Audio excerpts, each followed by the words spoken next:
Hello, this is Periscope's backstage at 2016 Awards. I'm joined by the Edge and Adam from You're one of the best live acts. Congratulations. Thank you very much. It's great to be here. It's great to be here. We like this place. We like the venue.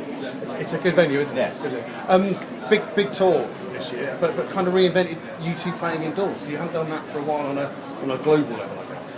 Yeah, you know, it's a venue size that we've always loved. It took us a while to get into it, you know, because we resisted moving out of theatres into arenas. But once we got into it, we loved that size venue. And there's more and more of them around, so it's easier to put on a tour. The O2 in London, Glasgow's a fantastic venue, Belfast has got one, Dublin's got one. So we're really loving it, and the production was something that we put a lot of thought into, and when it worked out the way it worked out, it was a real thrill for us.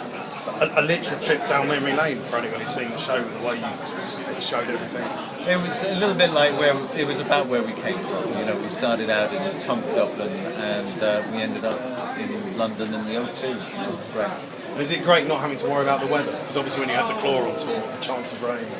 Yeah, it's one of the problems of the outdoor shows. But I think it was also with the configuration of the production, we got the chance to be even closer to people than even a normal arena show. So that was such a great thing. We really felt that intimacy and that proximity to every person in the crowd. Made it so much better for us. And a special gig in Paris as well. Yeah, after having to cancel our shows because of the Paris attacks, to get back there so quickly was really a thrill for us. We made the commitment when we pulled the shows that we would be back as soon as we could, so it was really good to be back so quickly.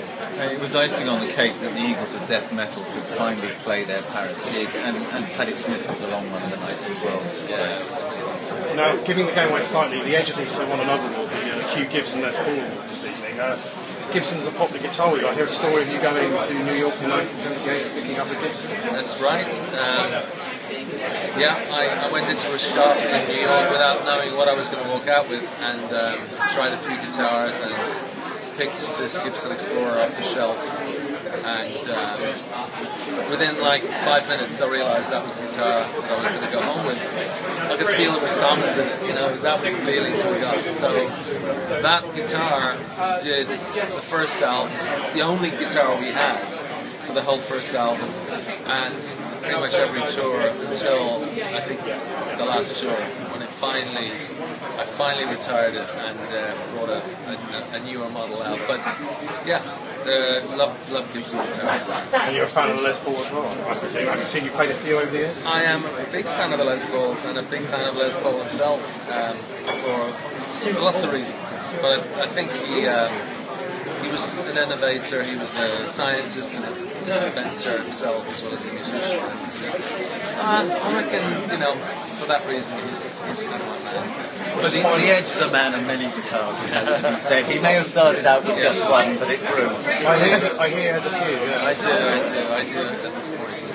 But they all sound different. That's the point. Just finally, we're in London. I believe a certain football team are playing at Wembley tonight. Are you going? No, sadly, I won't be making it. We're going to see the Spurs at Champions League. Sorry, I'd love to, but We have a pressing engagement. Well, congratulations on the best live act and on the Les Paul. thank you so much. Thank you.